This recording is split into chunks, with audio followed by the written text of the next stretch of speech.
Welcome guys, जेके lawn job channel में आपका बहुत बहुत स्वागत है। आज के इस वीडियो में हम डिस्कस करने वाले रसायन विज्ञान भौतिक विज्ञान के मल्टीपल चॉइस क्वेश्चन। काफ़ी सारे क्वेश्चन यहाँ पर डिस्कस करने वाले हैं। पहले हम रसायन विज्ञान यानी कि केमिस्ट्री का कर लेते हैं, उसके बाद फिजिक्स के क्वेश्चन हम कर लेंगे। ठीक है, पहला क्वेश्चन है कि ड्यूटेरियम में कितने प्रोटॉन होते हैं? How many proton are the in deuterium? आपके सामने ऑप्शन है कि 1, 0, 3, 2। चार ऑप्शन आपको दे रखे, आपको वन ऑप्शन सिलेक्ट कर लेना है और आपको ये मान के चलना है कि आप अपना एग्ज़ाम दे रहे हो। सो गाइज, आपने अपने ईमानदार से वन ऑप्शन सिलेक्ट कर लिया होगा कि ड्यूटेरियम में कितने प्रोटॉन होते हैं। ये मान के चलो कि आपसे एग्जाम में पूछ लिया क्वेश्चन, अब आप क्या करोगे? इसका राइट ऑप्शन हो जाएगा आपका 1। कितने प्रोटॉन होते हैं? 1। Next,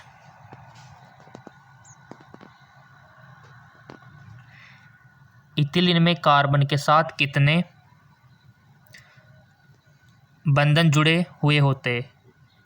how many bond are associate with carbon in ethylene? 5, 4, 3, 2। बताइए कितने बंध जुड़े हुए होते हैं? बहुत अच्छा क्वेश्चन है, लगा दिया होगा टिक आपने। इसका राइट ऑप्शन हो जाएगा 4 यानी कि ऑप्शन 2। कितने बंध जुड़े हुए थे? 4 बंध जुड़े हुए थे। अगला, आंखों की बीमारी किस विटामिन की कमी के कारण होती है? Eye disease is cause by the deficiency of vitamin C, D, B, A. हमने आपको विटामिन पूरा पढ़ा दिया है जीके एमसीक्यू जेम के चैनल पर। हमने विटामिन का केमिकल नेम आपको पढ़ा दिया, उनके सोर्सेज आपको पढ़ा दिए, उनकी कमी से होने रोग हमने आपको पढ़ा दिए। ऐसे कोई भी स्टेप हमने मिस नहीं किया है। तो बता दो आंसर कि आंखों की बीमारी किस विटामिन की कमी के कारण होती है। सो इसका करेक्ट ऑप्शन है, करेक्ट ऑप्शन सिंपल सी बात है, ऑप्शन 4 यानी कि विटामिन ए की कमी से। रतौंधी होती है, आपको पता है, रात में कम दिखाई देता है। फिर इसी प्रकार विटामिन बी, सी, डी, इनकी कमी से क्या होता है, सब आपको याद रखना है। और जितने भी कॉम्प्लेक्स है ना विटामिन बी के, B1, B2 है ना, उनके भी याद रखने हैं। अगला, चूने के पानी का रासायनिक नाम है? Milk of lime in chemically. चूने के पानी का रासायनिक नाम CaHCO3, CaOH2, CSO4 2H2O, CaCO3।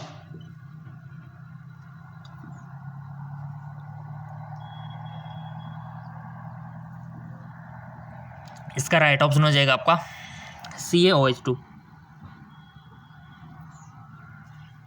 Next, penicillin एक है हार्मोन, विटामिन, एंटीबायोटिक या फिर जबरनाशक? पेनिसिलिन एक है।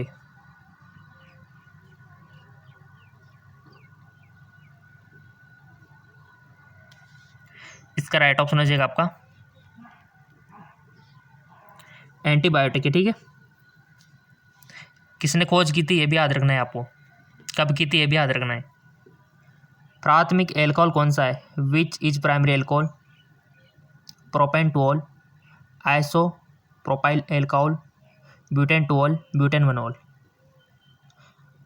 पता है ना आपको प्राथमिक कौन सा है, द्वितीय कौन सा है, तृतीय कौन सा है? एल्कोहल आपने पढ़ा हुआ है रसायन विज्ञान NCERT class 12। Primary alcohol right option is butan one ol. ठीक है, ब्यूटेनवनॉल। अगला, थोड़ा सा एडजस्ट कर लेते हैं इसको।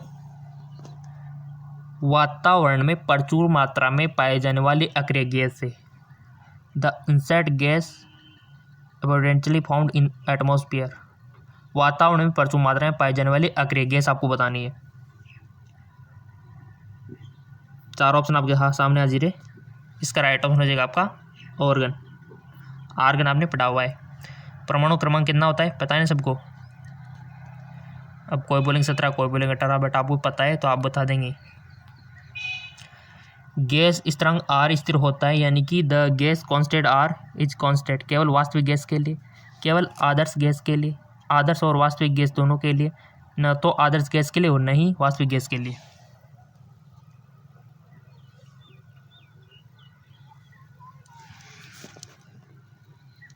इसका राइट ऑप्शन है केवल आदर्श गैस के लिए, ओनली आइडल गैस। अगला क्वेश्चन है कि CH2O में कार्बन की ऑक्सीकरण संख्या है। The oxidation number of carbon in CH2O। Oxidation number निकालना सबको आना चाहिए। देखो पूछा जाएगा, एक क्वेश्चन तो आएगा। ऑक्सीडेशन नंबर पढ़ा होगा ना आपने 12th में, बता दो फिर। +2, 0, -2, +4।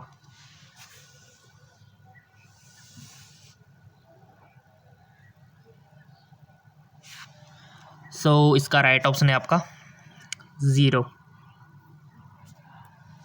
अगला, ओहलर ने यूरिया उष्मा द्वारा किसे संश्लेषित किया?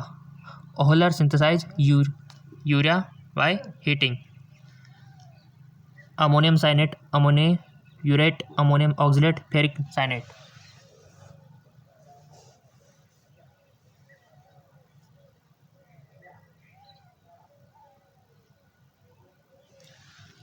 बहुत अच्छा है। इसका राइट ऑप्शन हो जाएगा आपका अमोनियम साइनेट। अमोनियम साइनेट। निम्न में से किसका सबसे अधिक कैलोरी मान है? Which of the following has a highest calorie value? वसा, विटामिन, प्रोटीन, कार्बोहाइड्रेट।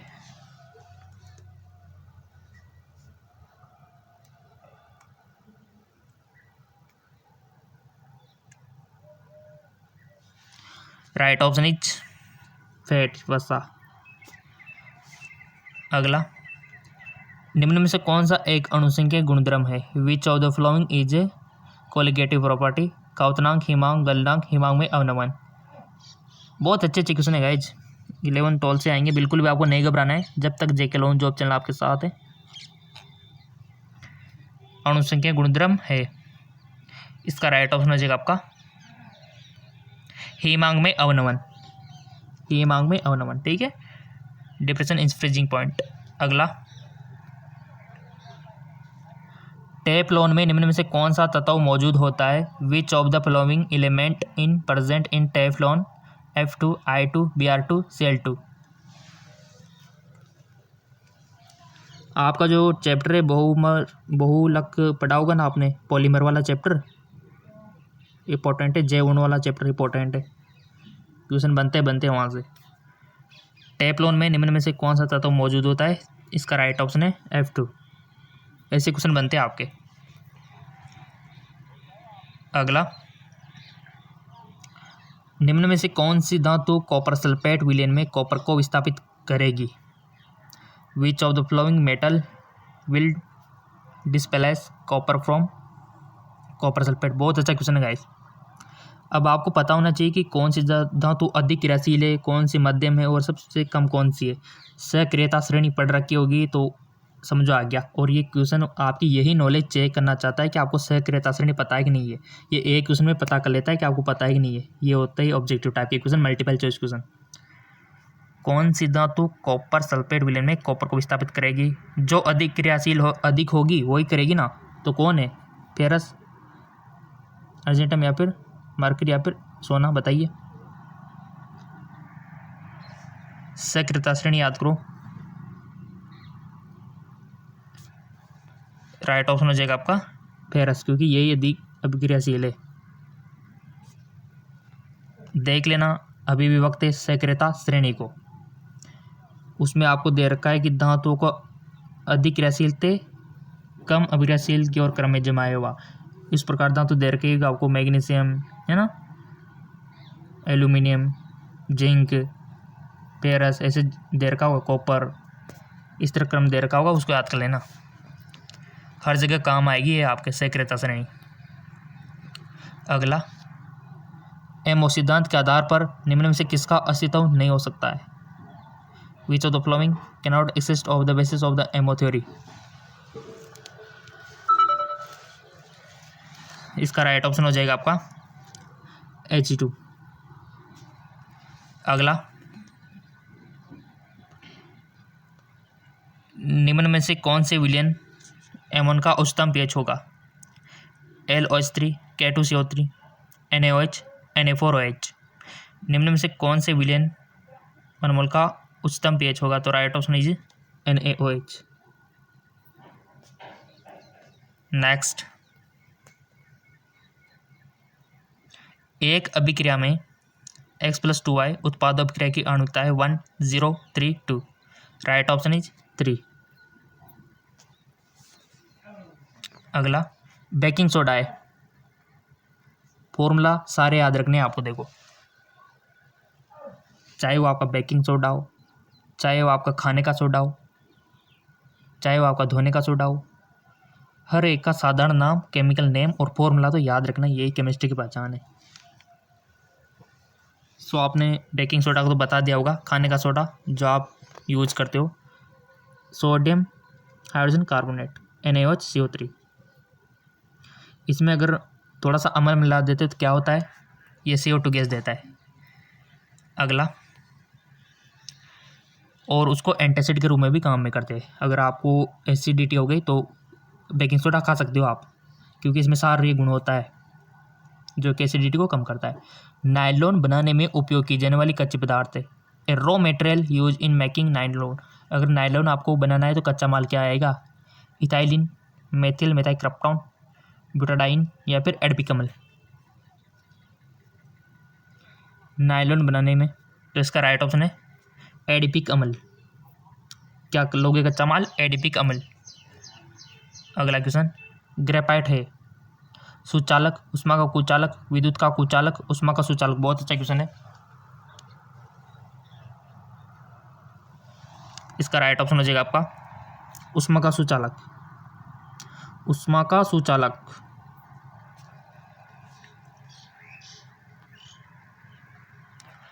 सर्वाधिक मीठी शर्करा है। The sweetest sugar is lactose, fructose, glucose, sucrose.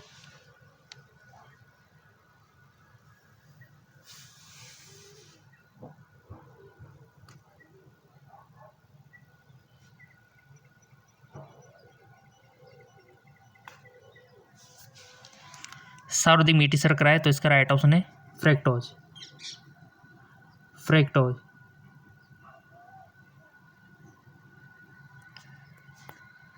अगला,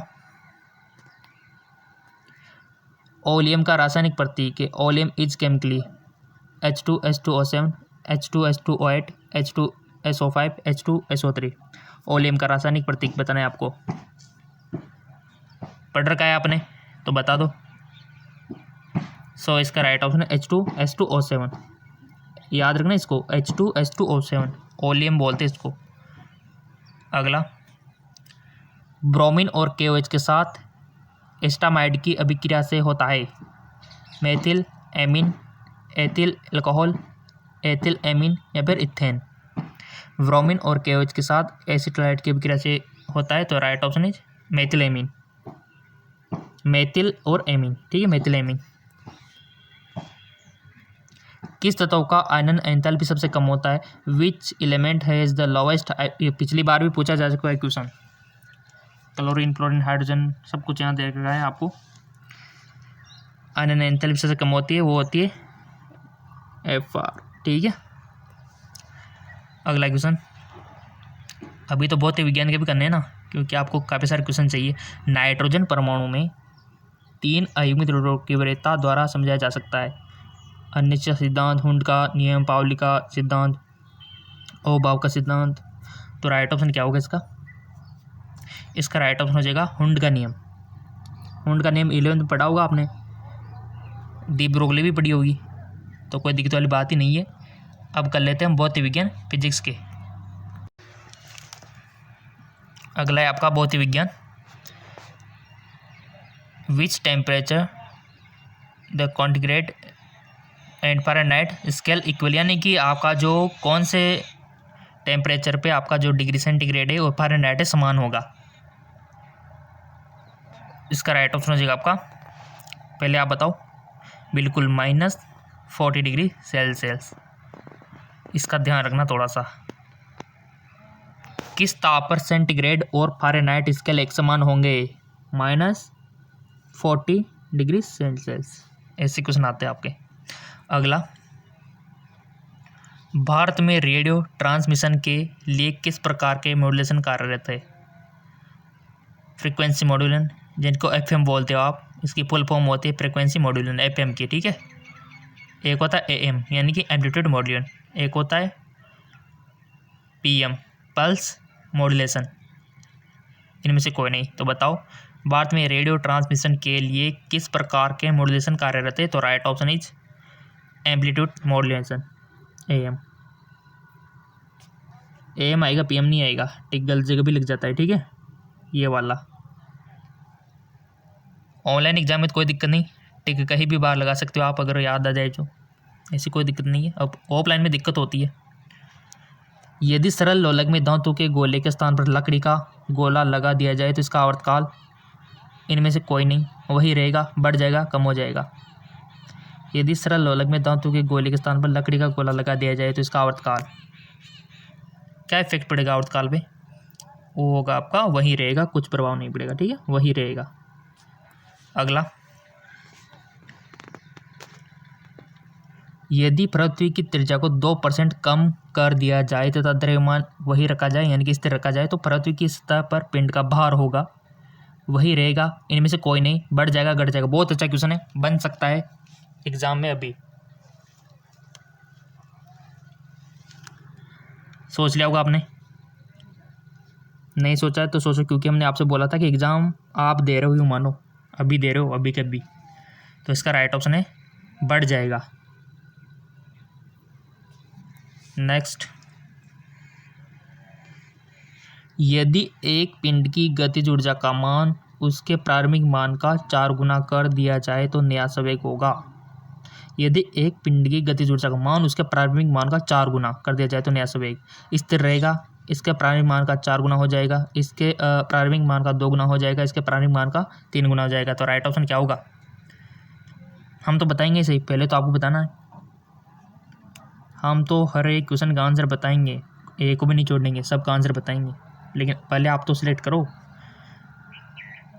इसका राइट ऑप्शन हो जाएगा इसके प्रारंभिक मान का 2 गुना हो जाएगा, प्रारंभिक मान का 2 गुना। नेक्स्ट, एक तनी रबर में, एक स्ट्रेंच रबर में गतिज ऊर्जा होती है, स्थितिज ऊर्जा होती है। एग्जाम्पल पता होंगे तो आप बता देंगे होंगे, गतिज ऊर्जा के एग्जाम्पल, स्थितिज ऊर्जा के एग्जाम्पल, पेशीय ऊर्जा के, पेशीय गति के जितने भी एग्जाम्पल है। तो इसका राइट ऑप्शन है स्थितिज ऊर्जा अधिक होती है, ठीक है। नेक्स्ट, हाइजन की वेव थ्योरी किसकी व्याख्या नहीं कर सकती है? ध्रुवीकरण, विवर्तन, फोटो इलेक्ट्रिकल इफेक्ट, व्यतिकरण। हाइजन की वेव थ्योरी किसकी व्याख्या नहीं कर सकती है? Right option is photo electrical effect, इसकी व्याख्या नहीं कर सकती है। किरचॉफ के प्रथम और द्वितीय नियम के संरक्षण पर आधारित है। पढ़ रखा है ना आपने किरचॉफ का नियम? ऊर्जा और आवेग, द्रव्यमान और आवेश, आवेश और ऊर्जा, इनमें से कोई नहीं। बहुत अच्छा क्वेश्चन है, किरचॉफ के नियम से भी क्वेश्चन बनता है गाइस। नियम सिद्धांत तो आपको सारे याद रखने हैं, फिजिक्स केमिस्ट्री के हम काफ़ी बार बोल चुके हैं कि नोटबुक में लिख लो। काफ़ी सारे आपके जितने भी नियम है, जितने भी सिद्धांत है, जितने भी फॉर्मूले हैं फिजिक्स केमिस्ट्री के, जितने भी इसके बेसिक विमाएँ हैं, इनको आप लिख सकते हो गाइस, ये आप कर सकते हो। ऐसा नहीं कि भारी चीज़ें, ये आप कर सकते हो, कोई भी कर सकता है, आप जरूर कर सकते हो इसको गाइस। एग्ज़ाम के टाइम पे आपका फ़ायदा है, क्योंकि कंपटीशन तो बहुत हाई है ना, इसलिए। तो राइट ऑप्शन इज आवेश और ऊर्जा, आवेश और ऊर्जा ये होता है। किरचॉफ के प्रथम और द्वितीय नियम के संरक्षण पर आधारित है आवेश और ऊर्जा, ठीक है, ये है आधारित। अगला, एडजस्ट, यदि एक बल F = 8 + BT² के बराबर दिया जाए, जहाँ T समय है और AB विमाएँ है, AB की विमाएँ होगी, विमाएँ आपको बतानी है। सबको आती होगी बनाने वैसे विमाएँ, तो कोई दिक्कत वाली बात है ही नहीं, इंटेलिजेंट स्टूडेंट हो आप। इसका करेक्ट ऑप्शन हो जाएगा ML-T-3 और ML-T-4।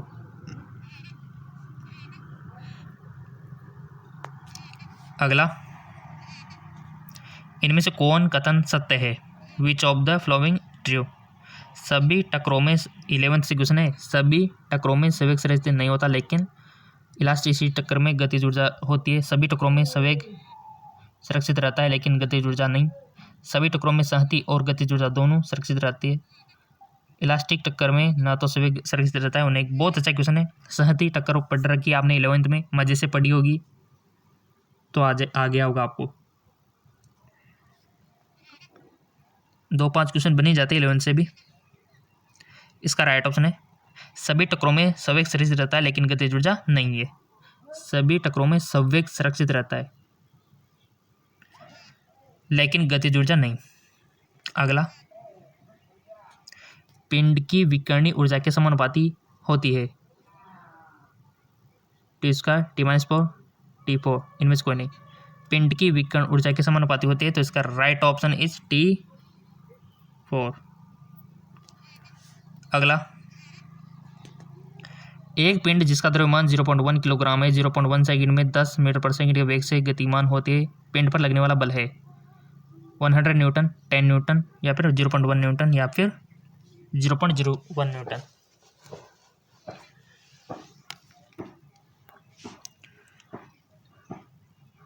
इसका राइट ऑप्शन है 10 न्यूटन।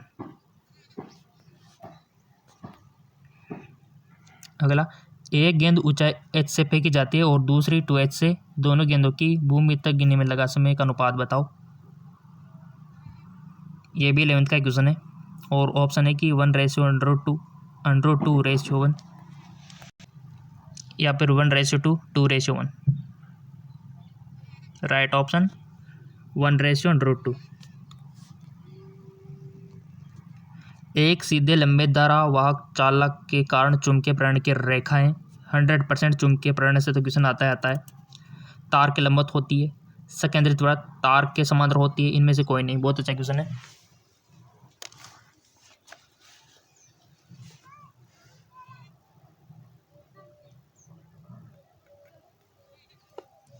इसका राइट ऑप्शन हो जाएगा संकेंद्रित वृत्त। अगला, न्यूमेरिकल है गाइस, न्यूमेरिकल आएंगे आपके। फ्री स्पेस में विद्युत चुंबकीय तरंग का वेग 3 × 10⁸ मीटर पर सेकेंड है। एक रेडियो तरंग की जिसकी तरंग देर 150 मीटर है, तो आवर्ती होगी। गाइस, अगर आपका न्यूमेरिकल में आप कमज़ोर हो तो पहले थ्योरी वाली क्वेश्चन कर लेना, कोई दिक्कत वाली बात नहीं है। न्यूमेरिकल में थोड़ा सा टाइम लगता है, क्योंकि यहाँ पर थोड़ा सा दिमाग लगाना होता है और आपको फॉर्मूले में मान भी कूट करना होता है और उसको काट पीट के आंसर लाना होता है ना। तो अगर आपको कमज़ोर हो आप तो पहले थ्योरी वाली क्वेश्चन कर लेना, ताकि वो तो सही जाए आपके, ठीक है ना। बाकी आप अपना हिसाब देख सकते हो कि आप कितने स्मार्ट हो न्यूमेरिकल में, सबका अलग अलग वो होता है। यहाँ पर ऑप्शन दे रखे कि 20, 45, 2 मेगाहर्ट्ज़, यहाँ पर मात्रा का अलग अलग दे रखे, तो उसका ध्यान रखना थोड़ा। तो किया होगा आपने रब में, तो इसका राइट ऑप्शन हो जाएगा आपका 2 मेगाहर्ट्ज़। अगला, आर त्रिज्या व एक समान रूप से आवेश Q से आवेशित खोखले गोले का विद्युत क्षेत्र पर विभव होगा। बहुत अच्छा क्वेश्चन है, यहाँ से भी क्वेश्चन बनता है। टॉल से ज़्यादा बनते हैं आपके। क्वेश्चन को देख लो, ऑप्शन देख लो, टाइम कम लगता है तो वीडियो को पॉज कर लिया करो, क्योंकि टाइम तो हम 5 सेकंड का देंगे, फिर क्या है वीडियो लंबा जाता है ना। लगभग सबने कर लिया होगा, इसका आंसर आ गया होगा कि आर त्रिज्या व एक समान रूप से आवेश Q से आवेशित खोखले गोले का विद्युत क्षेत्र विभव होगा। तो राइट ऑप्शन इज 0 और 1/4π0 Q/r, ठीक है। अगला, 0.01 हेनरी के प्रेरक में 50 हर्ट्ज एसी की रेक्टेंस होगी 1.04, 0.59, 3.14, 6.28।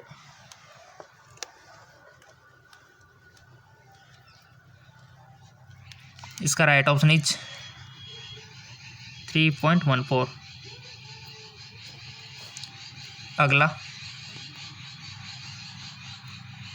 एक प्रिज्म का अपवर्तन कोण ए है और प्रिज्म का अपवर्तन कोण A/2 है, तब न्यूनतम विचलन होगा। सो गाइज वो होगा न्यूनतम विचलन 180 डिग्री माइनस 2 है। ऐसे क्वेश्चन, ये देखो अगला क्वेश्चन फिर चुंबक से आ गया, और चुंबक से 100% क्वेश्चन आएगा आपका लोहा जो पैरामैग्नेटिक है, डायमैग्नेटिक है, यहाँ से क्वेश्चन बनता है।